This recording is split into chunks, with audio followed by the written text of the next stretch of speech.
The world in its current state with the broken money is really going to be difficult. And I don't want to be dystopian. I don't want to be all doom and gloom. But if Bitcoin doesn't succeed, I believe it's going to be extremely difficult for them and everybody in the world to be successful. The issue is not just I sort of call the first order effect, which is inflation and wealth disparity. But I believe most of the social problems of the world that are blamed on things like racism or ageism or prejudice or, nepotism, corruption, all those sort of things are really the result of broken money.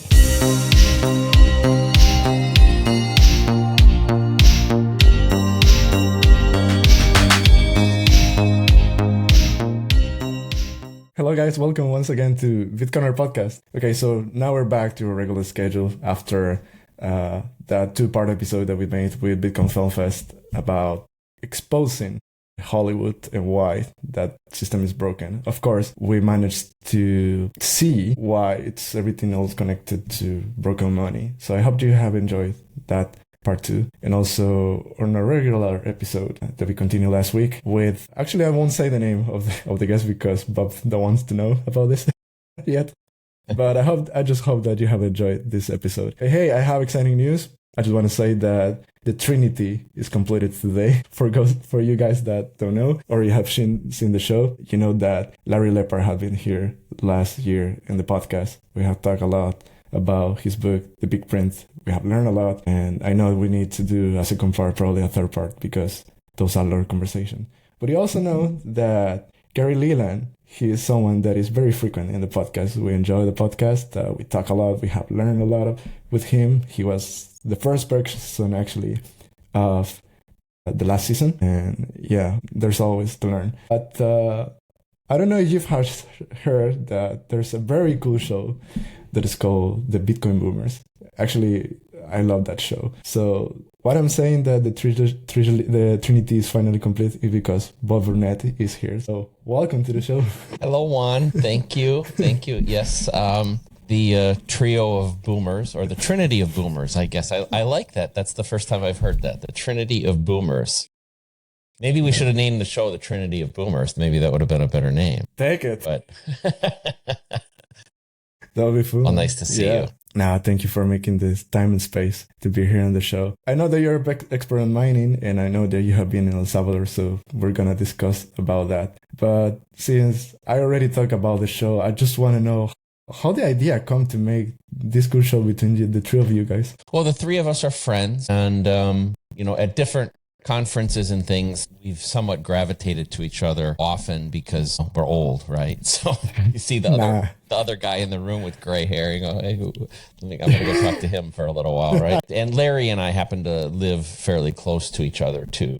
And we both know Gary because Gary's show, BitBlock Boom, which is in April. We're doing this in March. We're recording this show with you in March, but next month is BitBlock Boom. Larry and I are both speaking there.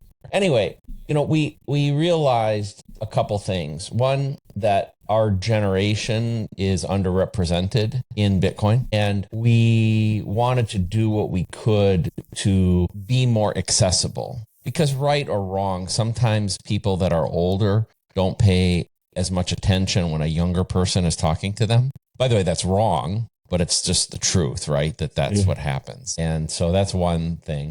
The second thing is, we think there's a great misconception about boomers by a lot of the younger generations too. So, and it happens to me, even happened this weekend, where people blame boomers for a lot of the problems of the world. They think that boomers are out of touch. There's all these negative connotations around boomers. And we want to change that a little bit to say, that's wrong. It's certainly wrong to generalize, to say all boomers are this way. So that's why the show.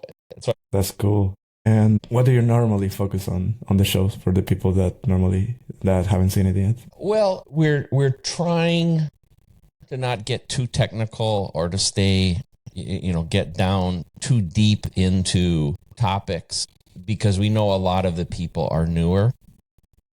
Yeah.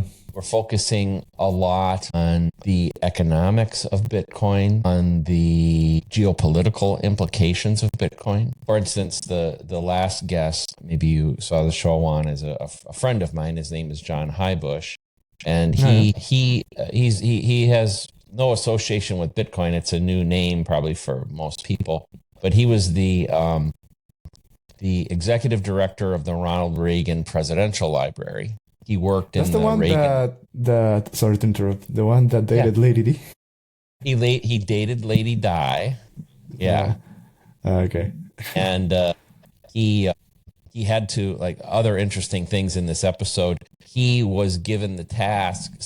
When Ronald Reagan, there was an assassination attempt, and he was hit by a bullet. And he had to go into emergency surgery. People weren't sure he was going to live. This is while he was president. Yeah. And during that process, somebody stole some of his blood, and they were trying to sell the blood on eBay. Like, really a weird story. And John was tasked by Nancy Reagan to stop the auction and go find the guy that had the blood and recover the blood. Like, just, so he has some fascinating stories, as you've said. And, we're trying to not just all be Bitcoin, but also, like, we ask questions of John that I'll let people go listen to the episode for. Yeah. But we said, what would Ronald Reagan have thought, for instance, of Bitcoin? And I think those are really interesting questions that absolutely.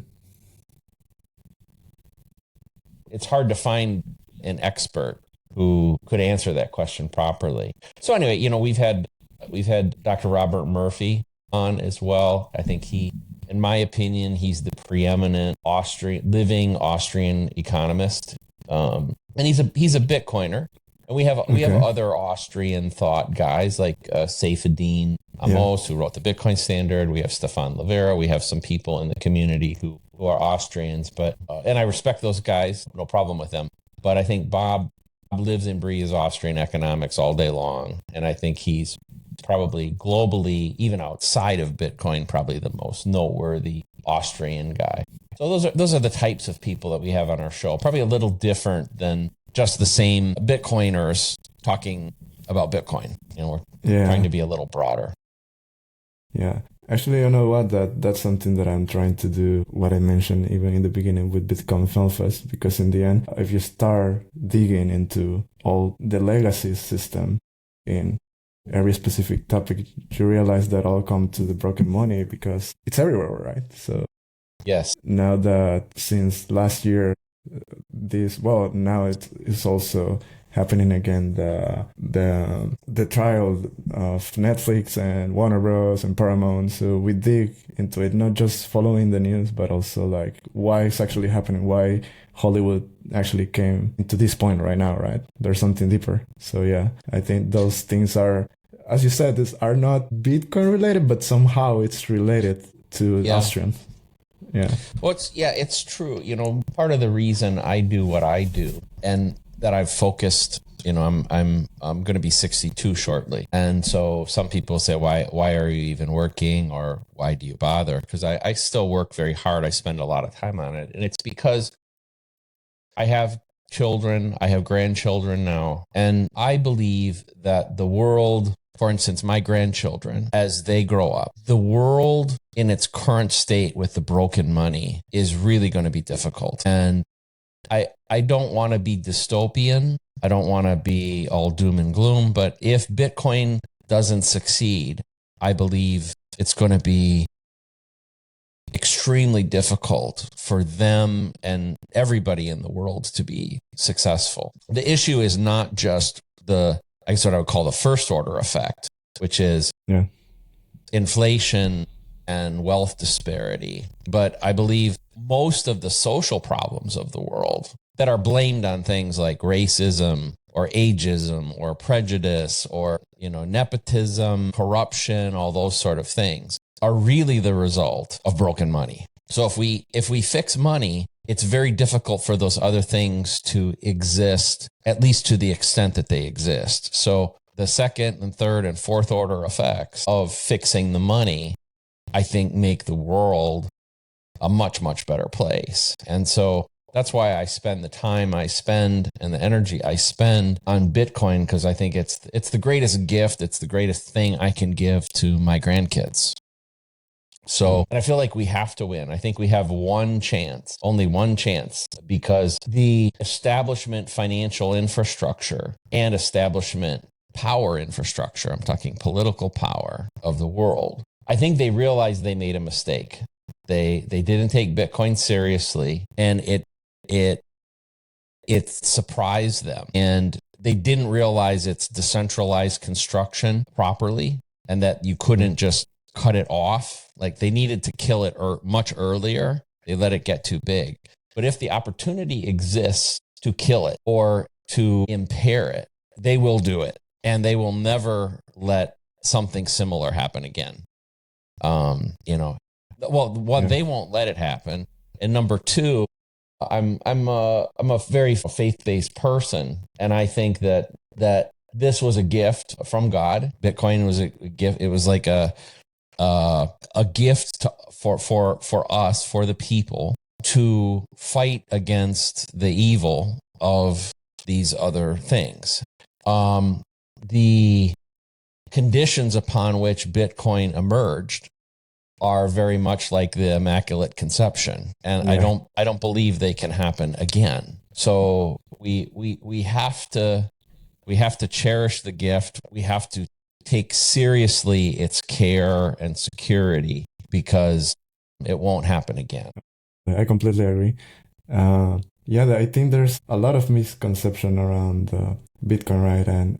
And crypto. That's why I think you do what you do, I do what I do, and all Bitcoin institutions, the educational ones, are doing what they do, right? Because I think that Bitcoin and crypto come from the same basket. They actually know it's fiat and crypto the same basket, and then Bitcoin is completely opposite. And it's fascinating that you said that it's like the Immaculate Conception, because that's something that I also, when I explain to friends and someone that, when they ask me, yeah, but Bitcoin is not crypto, I always say no. And I said also about the conditions, right? That everything since the beginning started without, let's say, like without the goal to make it as it is right now in terms of money. So that's what I say. Now everyone that wants to, because Bitcoin in the end is open source, so you can copy paste and try to do your better Bitcoin, but you won't.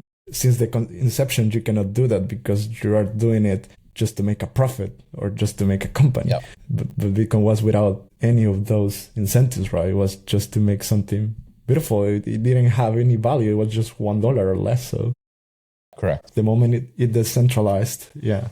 Correct. And it has no leader. And Satoshi, whoever he or she, or even if it's a they, a group of people, the fact that they disappeared and didn't chase fame, didn't chase power, didn't chase wealth, and left. If it is the most fascinating aspect of Bitcoin, I'll put it that way. The most fascinating aspect of Bitcoin is that there is a person out there, or maybe it's a group, right? But there's a person out there who has an ego that's small enough, that is not selfish, that's not greedy, and is able to walk away for the betterment of the world and the project. Because it certainly, Satoshi had I'll call him a he, but had he revealed himself, Bitcoin would have a leader. If he revealed himself, he would be famous on par with Elon Musk and Steve Jobs and these kind of people. And he would wield power as a result of that is immense.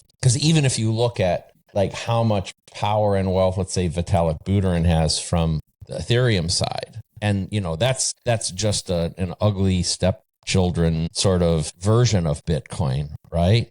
So imagine what Satoshi would be, how Satoshi would be perceived in that same situation.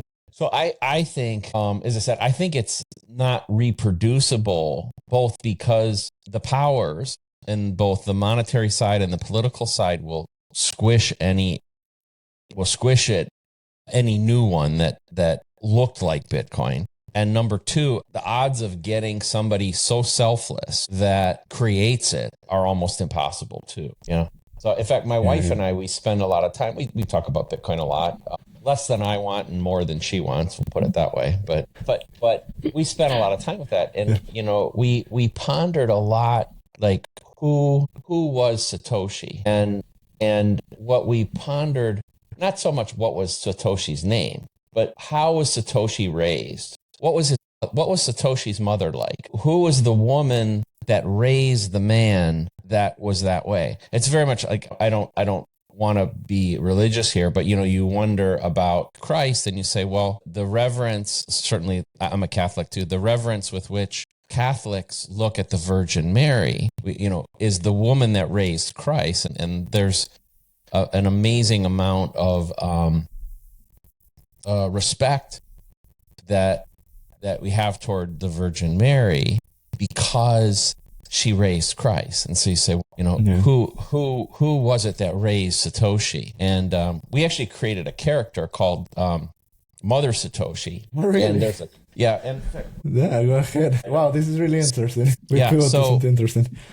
So there's something called Bitcoin trading cards. I don't know if you're familiar with it, but they're trading cards. Yeah. And my wife, she's a fitness model, but she modeled for a character called Mother Satoshi, and there's a card now in the Bitcoin trading card series called Mother Satoshi, and it's in honor of her, the woman that raised Satoshi, and paying homage to the work she did to raise this person that could be so selfless. Interesting. Wow. Actually, that's a question that probably people don't ask, right? Like, who raised Satoshi? That's a very good question, because that comes from the values of their family and then what he learned through his career, right? And also to the knowledge of everything in terms of Austrians or the way I see the world, because that's also another thing that is very fascinating about Bitcoin, that when you start learning and you dig into this deep rabbit hole, you open multiple rabbit holes and you question basically everything about your life. You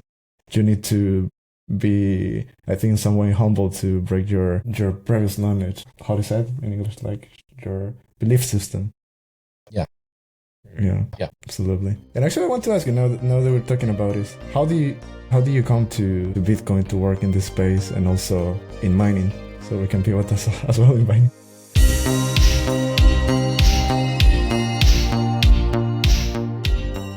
Cuando dejas tus activos digitales en un exchange o en custodia de alguien más, te expones a riesgos de terceros no deseados. A diferencia del sistema bancario tradicional, Bitcoin te permite tomar el control total de tus fondos utilizando tus propias claves privadas. Esto te permite ser soberano y esencialmente tu propio banco. Al tomar el control de tus Bitcoin, puedes evitar riesgos innecesarios de terceros. Almacenar tus Bitcoin en custodia de terceros como los exchanges puede exponerte a ataques de actores malintencionados, gobiernos o estafadores que lo único que quieren es apoderarse de tu dinero. Las billeteras de hardware aumentan la seguridad de tu billetera porque tus claves privadas se almacenan en un dispositivo especializado que no está siempre conectado al internet. Como te he dicho antes, mantener tus claves almacenadas en un dispositivo en línea puede exponerte a factores adicionales de ataque, por lo que se recomienda usar una billetera de hardware al almacenar grandes cantidades de Bitcoin durante largos periodos de tiempo. Jade es una billetera de hardware no custodial para Bitcoins y Liquid que ofrece opciones de firma simple y firmas múltiples. Yo personalmente lo utilizo para almacenar mis Bitcoins, ya que me siento mucho más seguro manteniendo mis Bitcoins en una billetera fría que en una almacenada, por ejemplo, en mi teléfono. Si estás pensando en adquirir uno para ti, no olvides utilizar el código de descuento de nuestro show, BitCorner Podcast. De esta forma estarás apoyando directamente el show y además obtendrás un 10% de descuento para la compra de tu billetera fría.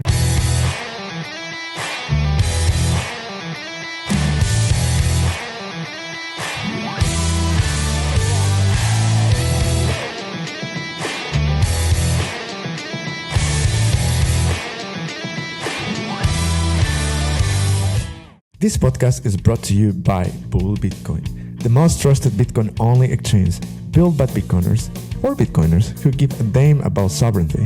Not altcoins, no custody, just pure Bitcoin straight to your wallet. Get your own virtual IBAN so banks can't spy on your Bitcoin activity. Buy Bitcoin instantly or send bank transfer to Canada, Europe, Mexico, and Argentina in a snap. For pennies, ditch the banks, screw the shady remittances apps. Head to boldbitcoin.com, use the code BitCorner Podcast. and start stacking sats in the right way, or send money home cheap and fast. All Bitcoin. Own your money, destroy fees. So I'm an engineer by trade. Okay. And going way back to the late 1970s, early 80s, I started working with personal computers. I got a degree in computer engineering. And then I went to work in the personal computer industry. And ultimately, I was the chief technical officer for a company called Gateway, which if you're older and you were an adult in, let's say, the 90s or early 2000s, that brand would be familiar. We were one of the top 10 computer brands in the world. So I spent the first 25 years of my professional career really working in that industry. And I left in 2005, basically. I started working. I left Gateway and I left the industry and I started working I formed a firm that kind of acted as an incubator. We would fund small startups and help them kind of get started in the early days. Okay. So anyway, I did that for about 10 years. And then in 2017, one day I got a phone call and it was from an ex-Gateway person, and they were trying to start an Ethereum mining farm. And I do want to say I am a Bitcoin maxi, but I didn't start that way. Okay. So I'll preface that. Well, me too. So don't worry. So, yeah. But I got a phone call from somebody saying, "Hey, Bob, I'm building an Ethereum mining farm." Back then, Ethereum was a proof of work based coin, and they wanted 800 servers, each with 8 GPUs in them, NVIDIA GPUs in them, and they couldn't get in that time frame a professionally designed system, and they couldn't get access to the NVIDIA chips. Well, I, as a computer guy, me and some members of my team could design the systems. In fact, one of the key members of my team is a guy named Keith Thomas, who was the head of desktop engineering at Gateway. So together we were able to design and have built these servers, and we had a really close relationship with NVIDIA going way back to our Gateway days too. So we were able to get access to the chips. So we built those systems for this client. We sent them off, and we did well financially as a result of it. And we started going to other people and saying, "Would you like to buy one of these too?" Well, people started to say yes. Not big ones, like people would want 3 or 10 or 2, or like it was that kind of thing. And they would say, "Well, I'd like to buy some, but I'll only buy them if you host them for me." So we were forced, essentially, as a way to sell more computers, to also start hosting them for people. And we saw that people were making a lot of money with them, so we started taking our profits and putting them into building units of our own. So we started mining for ourselves. So that all happened over the space of, let's say, 6 to 9 months, somewhere in that time period. And then we started to look more seriously at what Ethereum really was. And while we were making money doing this, started to examine it and realize, well, it's really not decentralized. Vitalik decides. They announced with conviction in that time period they were going to move off of proof of work and go to proof of stake. Like, well, that doesn't sound very appealing because that's putting us out of business. That didn't happen for a couple of years, but they had announced the intention to do it. Yeah. At that point, we dug deeper into other coins, especially Bitcoin, and realized, well, Bitcoin really was decentralized and Bitcoin really was committed to proof of work. And while we didn't have the resources to design our own chip, we were capable of hosting and mining for ourselves. And so we changed our focus to that. So, it was over the period of 2017, we started in Ethereum. By the late part of that year, we were doing a little bit of Bitcoin. By 2019, we had pretty much pivoted the company to focus just on Bitcoin. And as you mentioned, I was going deeper and deeper down the rabbit hole. In addition to my technical degree, I have a degree in economics, and although it's obviously Keynesian stuff, but I had also started studying Austrian thought in about 2003. So I could see what both technically the brilliance of what Satoshi created, the difficulty adjustment, the halving, the issuance schedule, solving the Byzantine generals problem, all these sorts of things that are true brilliance technically. And then the Austrian things of fixed money supply, of a true bear asset, true sound money, all those sort of things. And obviously, the further I went, the more impressed I was. And so, here we are today. That's very impressive. Actually, we have a very similar background because I'm also engineer. I'm an industrial engineer. And also I started with cryptos, but I started with, I didn't remember. Polkadot. Yeah. Oh, Polkadot, sure. Yeah, big mistake. Yeah, and then, I started digging into Bitcoin actually in COVID because during the lockdown, we had a lot of time to do a lot of things.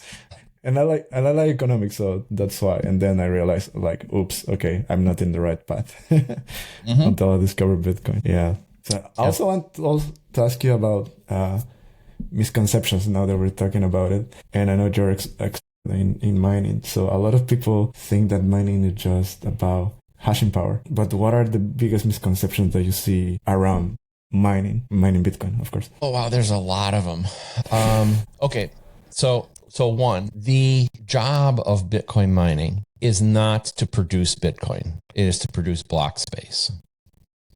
Mm-hmm. So, and by the way, very few miners even know this, but our job is to produce blocks every 10 minutes, be part of that process and get paid for producing the block. But our product is the block space. And it'll be easier to understand that 100 years from now when there is no subsidy. So because at that point, we're only getting paid for the block space, right? Now there's also a lot of ways to monetize Bitcoin. Maybe we have time to go into to monetize block space.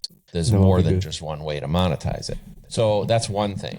The second thing is there's a difference between a miner and a hasher.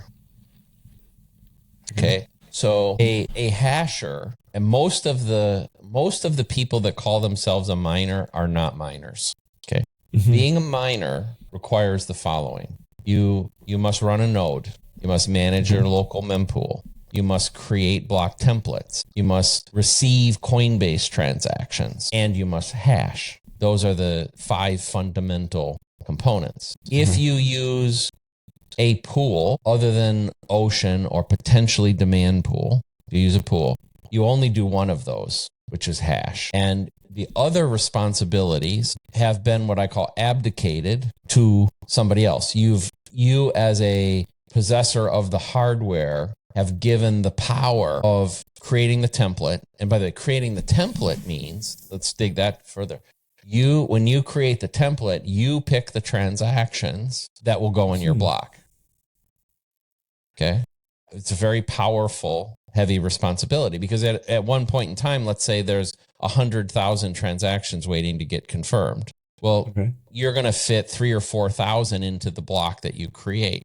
So what is the criteria by which you're going to select those? Well, that's up to you. Or you can give it to Foundry or Antpool or F2 Pool or organization like that, and they will decide for you. You also, if there are protocol issues or protocol proposals within the community, like there's one right now called BIP 110,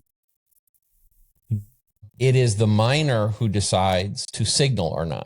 This is like SegWit or Taproot, which activated, where the power of essentially voting toward activation comes from the template creator. So if you are somebody who has hash rate and you're using Foundry, you don't have any choice in the matter. The Foundry is deciding, not you. So the term miner is typically misused in the community. I would say grossly misused because the miner for most people is the pool. For most blocks produced, the miner is the pool who is buying hash rate from other people. That's the way to look at it, right? So they're the ones connected to the network. They're the ones making protocol decisions. They're the ones making template decisions, transaction choices, those sorts of things. And it is so that's a big that's a biggie. Certainly there are, and so the two misconceptions I gave you to begin with are ones I'd say within the community. People within Bitcoin even don't understand that it is the job of the miner, or the output of a miner, the production of a miner is block space, and two, the difference between a hasher and a miner.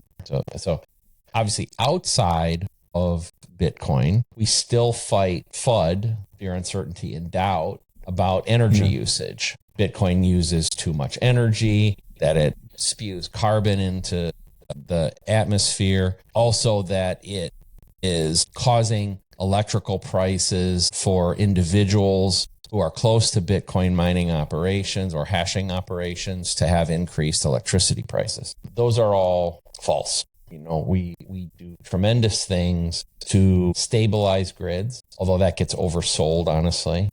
We could talk about that deeper if you wanted. Yes. We do a lot of things to utilize stranded energy sources. That's, by the way, what my company focuses on. We have natural gas wells that are not able to be connected to a pipeline, but we're able to use that gas directly at the wellhead.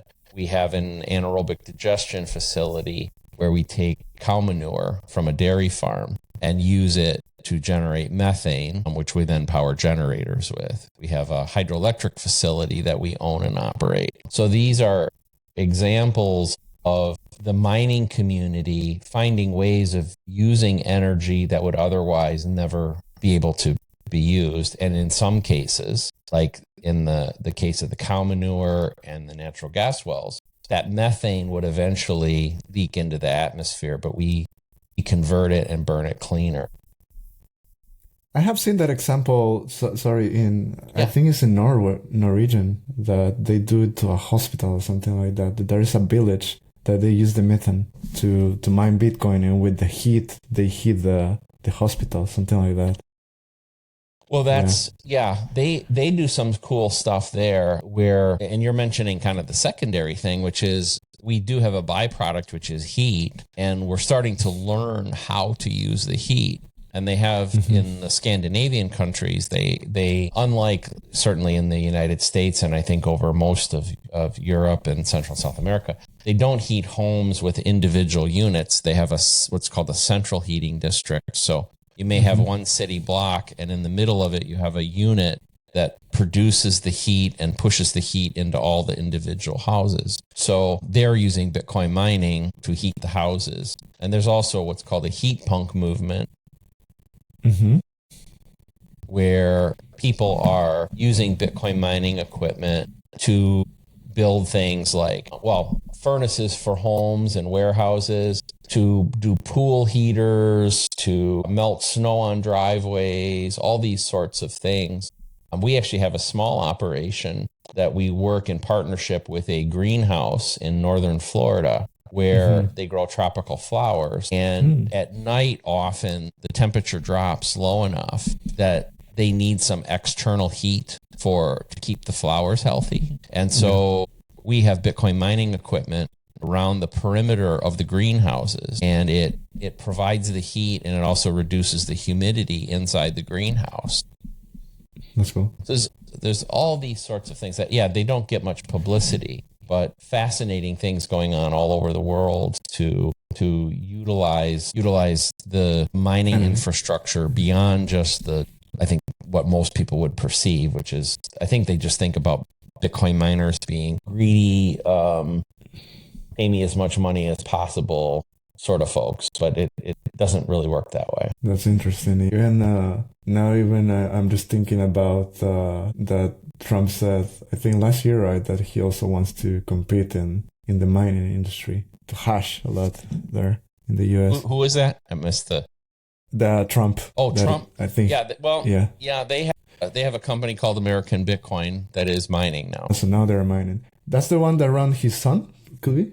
One of his sons is running it, yeah. Yeah, I think it's Eric, if I remember right, but yeah. It's called American Mining. So, I think that one of the things that's happening, though, is, you didn't ask me, but I'll kind of comment on it, is we're starting to see a shift where, so the very, very large mining companies, and mine would probably be considered a medium-sized mining company. It's called Barefoot Mining. Yeah. But the very large ones they've honestly been losing a lot of money. Pretty much, if you look at all of them, they've lost a lot of money.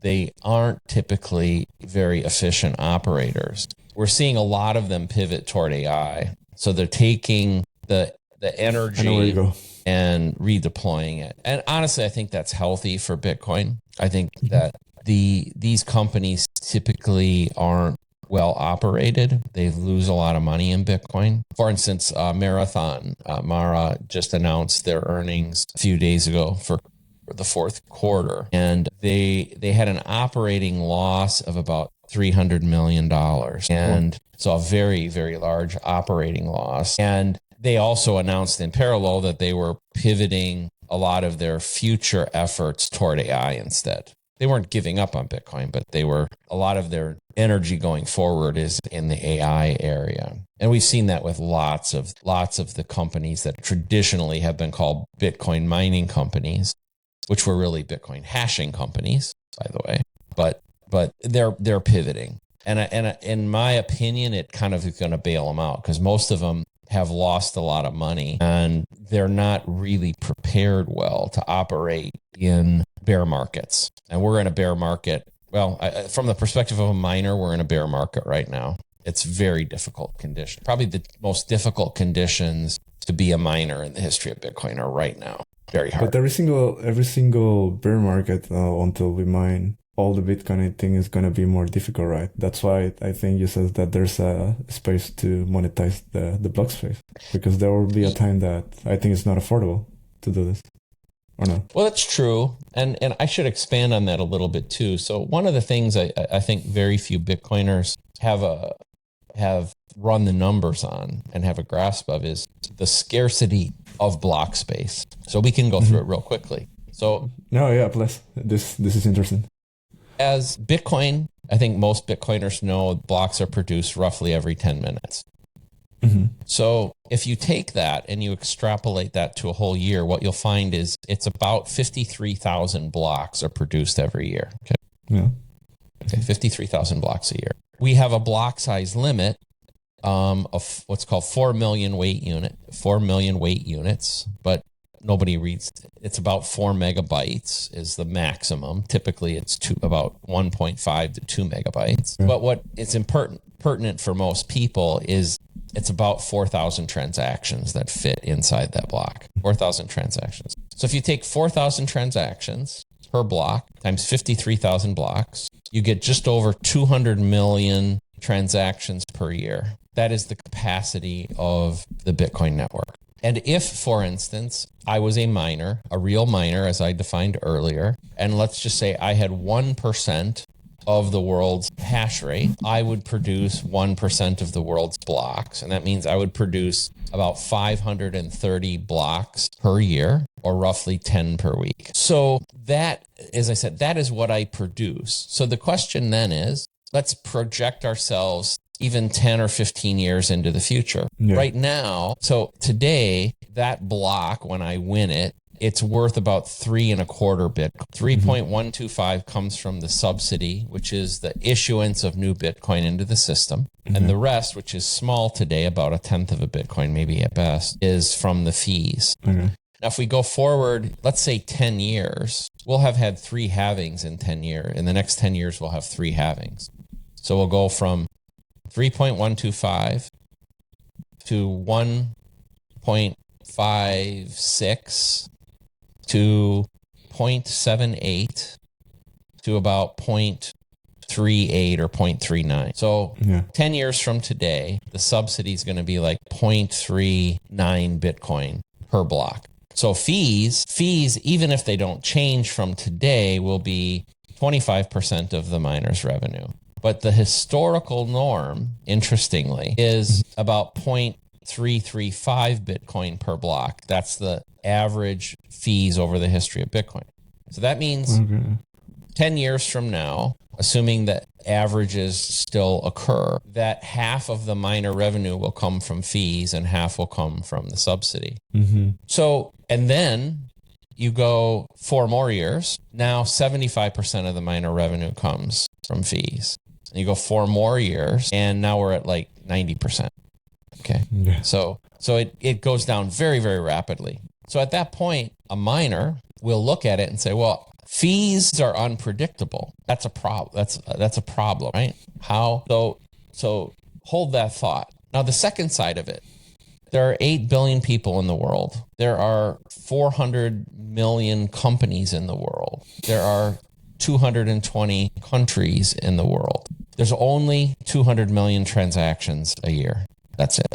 If you believe over the space of whatever period of time, but let's just say the next decade, Bitcoin continues to accelerate as a global asset, that we have companies and people more and more operating on a Bitcoin standard, it doesn't take long for 200 million transactions a year to get chewed up. So if you are a company operating on a Bitcoin standard, one of the concerns for you will be, how do I get access to block space? I'll use an example. If you were an exchange, people are buying and selling Bitcoin, they're moving it into cold storage, they're moving it to your platform to sell it, like those sorts of things. Then access to block space is fundamental to your business. But you're going to need some certainty about when and how much it's going to cost for that transaction to occur. The way Bitcoin is currently structured, you don't know, right? There is no future marketplace for block space. You have no idea. But if I'll use Coinbase as an example. Coinbase, the biggest exchange in the world. Okay. So I'm guessing, might be wrong, but I'm guessing they do several thousand Bitcoin transactions a day. They or their users, right? So if they're sitting here today in March, how are they going to plan, let's say, for next October? If they don't know what the cost structure is going to be, they don't know whether or not they're going to have access, okay? So it's my prediction that they will do one of three things, excuse me. The first is they may become a miner themselves. Why? Not because they want the Bitcoin. They want to be able to create blocks and decide to put their own transactions and the transactions of their customers into the blocks with a known cost. That's one. The second thing they might do is they may have contracts established with real miners where they pre-buy space. And let's say they come to Barefoot Mining and say, well, Barefoot, we know you're going to mine a certain number of blocks in the month of October.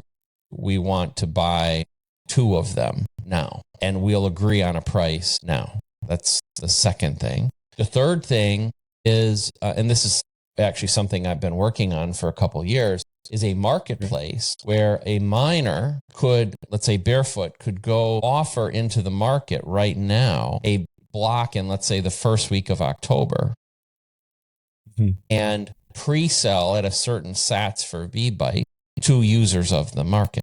Now, if you think about this, what I think you'll realize is that block space is a commodity. And so miners produce block space, which is a commodity. It's very much like a farmer. So a farmer sitting here, it's roughly the spring in a lot of places in the United States, right? So if I'm a farmer and I'm in Missouri right now, I might be plowing my fields and getting ready to plant corn. And I know that the corn harvest is going to be in October. So what will I do? Well, there may be on the other side a company that makes tortillas, corn tortillas. And so they know that in October they have to buy a certain amount of corn. Well, the farmer doesn't want to take the risk of just bringing all of his corn to market in October and saying, how much are people willing to pay for it then? The same as the tortilla manufacturer doesn't want to risk the price of corn and the availability of corn in October. So there are marketplaces where the corn producer, the farmer, can say, I'm going to offer 1,000 bushels of corn at, let's say, $5 per bushel with delivery in October. And the tortilla manufacturer can say, yeah, I need 100 bushels of corn in October. $5 is a fair price. I'm going to buy them right now, even though the corn hasn't even been planted yet, right? That arrangement. And the the farmer maybe only sold 20% of his expected output. And the tortilla guy may have only bought 20% of his expected need. And then in June, as we get closer, the farmer may see the price of corn, the futures market is showing $5.50 for October corn. I've already sold 20% at $5, but I'm going to offer another 20% at $5.50. And the tortilla guy goes, well, I'm seeing the price of corn go up. I don't want to risk it. I'll buy another 100 bushels. So you see where this goes. So what I'm saying is a miner is very much like a farmer or any commodity producer. It's just that our product is block space. But what's unique about block space is there's no way to produce more. A farmer might say, I'm going to spend looks like the October market is really good. I'm going to put extra fertilizer or extra pesticides. I'm going to try to increase my output by 10% by doing these expensive things. Yeah. But there's nothing I can do because the blocks are coming every 10 minutes and I'm going to win. Let's say I have 1% of the hash. I'm going to win 1%. And so that's very, very unique. For those of you that are like into economics, there's something called the Ricardo's theory of rent. David Ricardo was a famous economist in the late 1700s.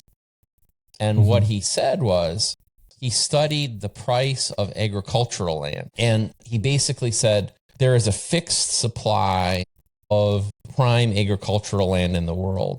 And there's nothing that can be done to change that. And so as demand for agricultural land goes up, his theory was that the price of that land goes up exponentially. And block space, I believe, follows the Ricardo's theory of rent. It's a fixed supply. And to illustrate that, I have an example I give some talks on this, and I'll say, imagine, I'll use farmer again. Imagine I'm a farmer and I have an apple tree. It's the only apple tree in the whole world, though. And every day it produces 100 apples. Now, if demand for apples is 99 per day, and I have to throw one away every day, give it to the pigs, right? Well, the price of apples is pretty inexpensive. But the moment that 101 people want apples every day, the price of apples skyrockets because one person is left out every day. There's somebody that wants an apple every day that doesn't get one. So the change in demand was only 2 apples, but the resulting impact on the price is dramatic because the apple tree can only do 100 a day, right? So now imagine when 110 people want apples, 120 people want apples, and you can only do 100 a day. That's block space. That's the power of a fixed supply against increasing demand, and it's skyrockets. So I know I'm long-winded, but to get your head around thinking the output of a miner, the purpose of a miner is to produce block space, and that's where the opportunity lies. Now we need Bitcoin block space demand to exceed supply. That's fundamental to Bitcoin's survival, by the way. We must see demand exceed supply. Yeah.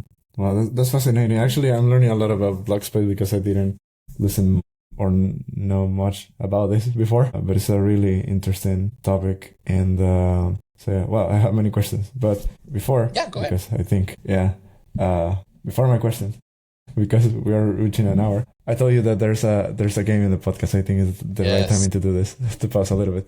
All right, let's go. And so, as usual, guys, the audience already know about this game. So my previous guest have a question for my guest, and you will have also the opportunity to make a question for my next guest. I got one already. Yeah. So my last guest was Alex Stansik. Yeah. Oh, I know Alex well. Yes, good guy. Yeah. So he has a question for you. Do you think that institutional adoption, meaning corporations, companies like BlackRock, sovereign wealth funds, insurance companies, pension funds, and even governments, do you think that these kind of entities buying Bitcoin is a good thing or a bad thing? Do you think it's necessary for greater adoption? or do you think it's unnecessary? If you think it is unnecessary, then what is your time frame for the next wave of early adoption? My answer would be that it is mandatory for Bitcoin to achieve its goals. That we can't expect Bitcoin to be the world's money, the base layer of the world's monetary system, without financial institutions and governments and banks and all the people that I know Bitcoiners hate, all these entities that Bitcoiners historically hate. For Bitcoin to achieve its goal, they have to join in. Now, I view it as bending the knee, right? As they come in, it is them acknowledging that Bitcoin does have value, that it does solve real problems, and it is a direct threat to their power and wealth infrastructure. But it's them realizing that they have to join in, because if they don't, it's existential to their existence. So while I know it makes people cringe, I think it is a sign of Bitcoin's success as they come in. And there is no other way. So I think we have to kind of celebrate it and embrace it. But what we have to be on our toes for is what we talked about earlier, which is they would still rather kill it if they could. And so we have to make sure that we don't somehow put ourselves in a situation where power centralizes such that they can take control, because they probably won't kill Bitcoin. In other words, Bitcoin won't die, but Bitcoin will lose all of its key attributes. Yeah, that's really interesting, because even, I don't know, I get what you say, but I'm not more into this institutional adoption, because for me there's a lot of debate on this, right? Because there are some even Bitcoin companies that they say they are Bitcoin companies, but in the end they are not doing it, or they say that they are Bitcoin companies just because they have a treasury. But for me, I don't know.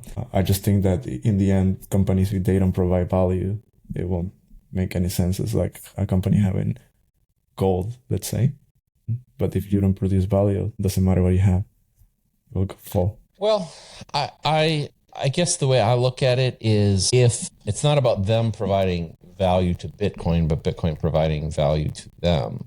And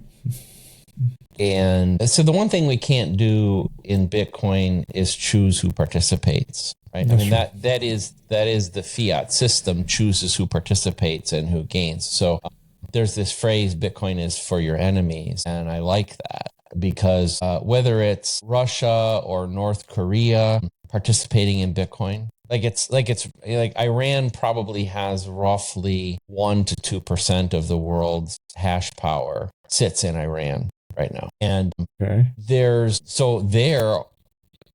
they're probably already deciding certain transactions. It gives them a certain economic independence. One, they're generating Bitcoin, which is a hard currency they can use. But two, they now have the opportunity to do business, even if the Western powers try to cripple them by not giving them access to the financial system. They have a way that they can sell oil and buy oranges and do whatever they have to do the business of their country. So I think it is. I've given a few talks on this. I'm going to give another one, probably a bit boom on this, that it is the only path to guarantee the economic sovereignty of a nation. It's like, you talk about El Salvador. Well, one of the things I think is brilliant about this with El Salvador is, as a country that probably has to question whether or not it has strong allies in the West, or certainly with the United States. I don't think it does. This gives them economic sovereignty, not only because they're building Bitcoin, but because they're making some investments in mining, which gives them this template control. And now, even in a world in which they're heavily sanctioned and heavily barricaded from this world's financial system, they can do business, and the citizens and the corporations of El Salvador can do business. And that's why I applaud what they're doing, and it's advice I've given to other countries of the world, whether I like those countries or not. And I don't think it's the role of a monetary network to be a police force. And I don't think it's it's appropriate for a monetary system to be used as a weapon. That's why I think there's nothing we can do to prevent it. And I think the value proposition is strong. And ultimately, I think in the long run, any country or large financial institution that doesn't participate is going to die. That's true. Because everything is repriced into Bitcoin. Yes. Absolutely. You have been in El Salvador, right? I remind that we talk about this. So if you can expand a little bit about your experience there, that will be really interesting to know from our listeners. So what was pretty neat about my El Salvador experiences was at the Bitcoin conference in Miami in 2021, or was it? 2021, where the announcement from Bukele that it was going to become legal tender in the country. That was June of 2021. I had already had a little bit of a connection through Twitter with a gentleman by the name of Mardo Toches. Mardo is, I think he's the chief counsel for El Salvador at the U.S. Embassy in Washington. And so I connected to him, and the day after, he wrote back to me and said, "Can you come to Washington immediately to meet with us?" And I said, "Sure." And so I went to Washington. I'm pretty sure I was the first person from the Bitcoin community in the El Salvadorian embassy in Washington. And I spent the day and I met with... That's really interesting. Mardo, Ambassador Mayorga, and I talked to them about Bitcoin because they, at that point, really didn't know much about it. It was kind of a surprise even to them about what happened, For all of us. For everybody, right? And so, what is Bitcoin? How does it work?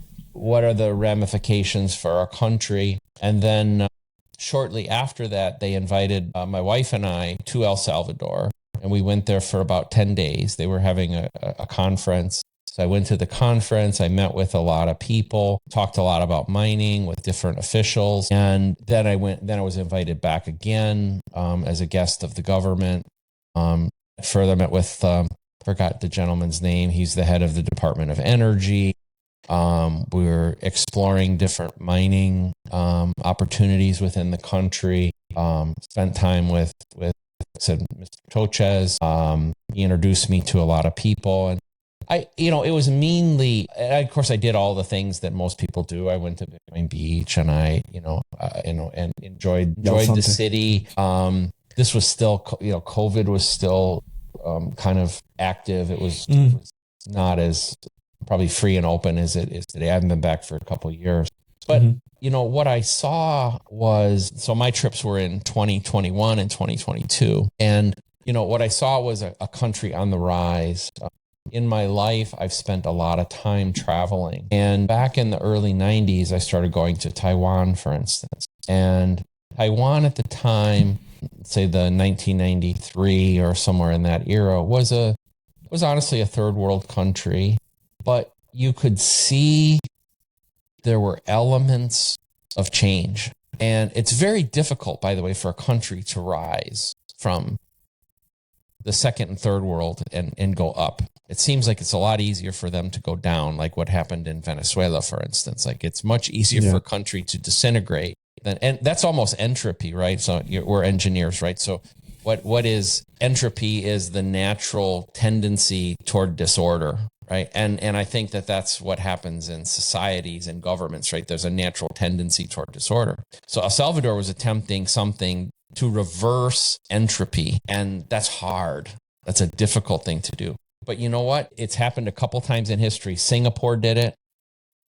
Taiwan did it. And I could see when I was going there in the early 90s, that they were starting to reverse the trend. And I saw that in El Salvador. I saw the will of the government, but I also saw a will of the people and a will of the business people. And I don't need to tell you, or probably people listening, but it's phenomenal. I'm so happy for that to have happened. I was, really honored to have been able to be there as this thing was starting. And, hopefully something I said or did helped somewhere along the line. That doesn't really matter. But like, I'm just so happy to see that because the world needs that. And I told you earlier, my wife's from the Philippines, and the Philippines is a country, like 110 million people, and they haven't been able to do it.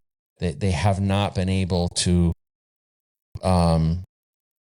lift themselves out of this spiral. The entropy is increasing, and God bless El Salvador, because I think it's important not just for the 6 million or so people who are El Salvadorians living there, but it's important for the world, and especially for that region of the world.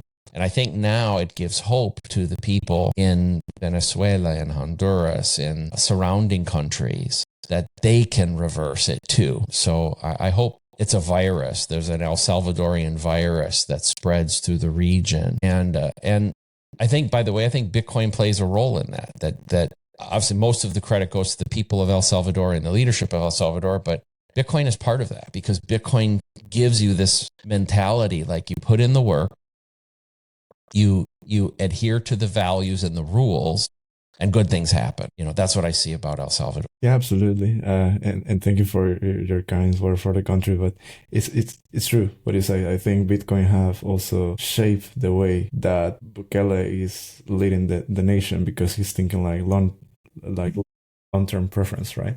Yeah.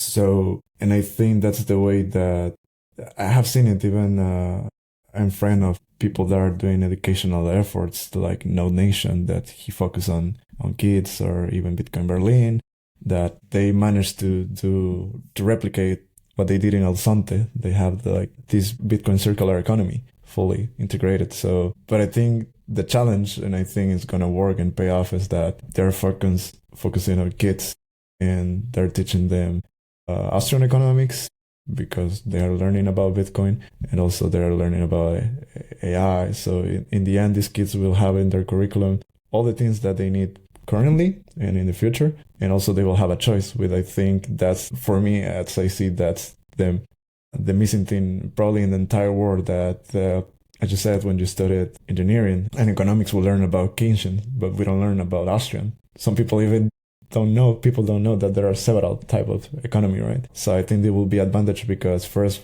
the mentality will hopefully change to Austrian. And second, if not, at least they will learn that there are several choices. There are two choices. You can go to Keynesian, you can go to Austrians, and you will see where you want to go, because that's also the beauty of Bitcoin, that is volunteer, right? There's nobody imposing you how to use it. If you come to it, you can use Bitcoin. Even as you said, Iran right now, they're mining Bitcoin. They can use Bitcoin even if we are currently at war.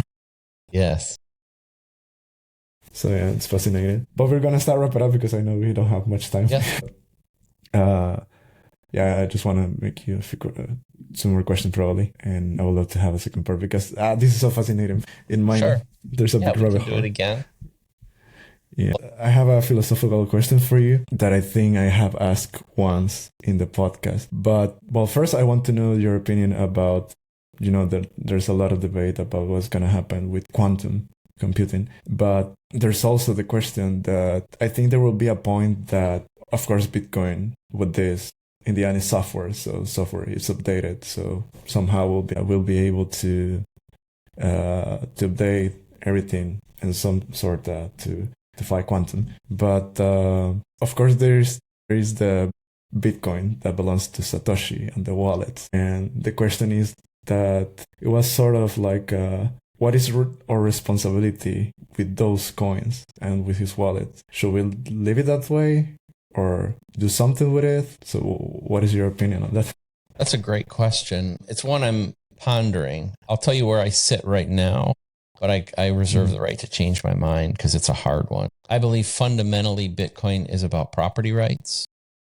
And I think that either freezing Satoshi's coins or restricting the movement of Satoshi's coins is a violation of property rights. So my natural tendency right now is to say we leave them be and let happen whatever happens. That said, I am seriously thinking about some of the proposals. There's a project called Hourglass. There's a version 2 of it right now that those are interested in that topic I can go read about. And I interact with that group on a semi-regular basis. I actually just wrote a little piece on the Bitcoin dev mailing list on this, where there's a proposal right now that says, well, we won't restrict the keys, but maybe we allow a maximum of 1 Bitcoin per block from those keys to move, to slow down. So if the quantum keys were discovered. And I actually made 2 proposals as a modification of that just over the last couple of days, where I said, well, maybe what we could do is use the halving schedule. So we say we start with maybe a maximum of 2 Bitcoin per block. And then with every halving, we reduce the number of Bitcoin so that it takes a long time, and it takes longer and longer and longer for these keys to move. But then I think my favorite one is actually my other proposal, which is the opposite of that we start by saying maybe it's only 1 million sats, 1/10 of a Bitcoin per block. But on the same schedule as the halving, we double it. So over time, we allow more and more of the coins to come out. And the reason for that is that if there is a quantum computer that can break it, obviously there'll be a first one. Well, the first guy with a quantum computer can only get a tiny amount, but it takes maybe several decades to get where there's a lot of Bitcoin that could come out in a block. But by that time, there'd be multiple quantum attackers who would have to compete, much like the miners, to get them. And now the economic incentive gets really difficult because these are expensive computers that consume a lot of electricity, and it follows the same pattern as the miner.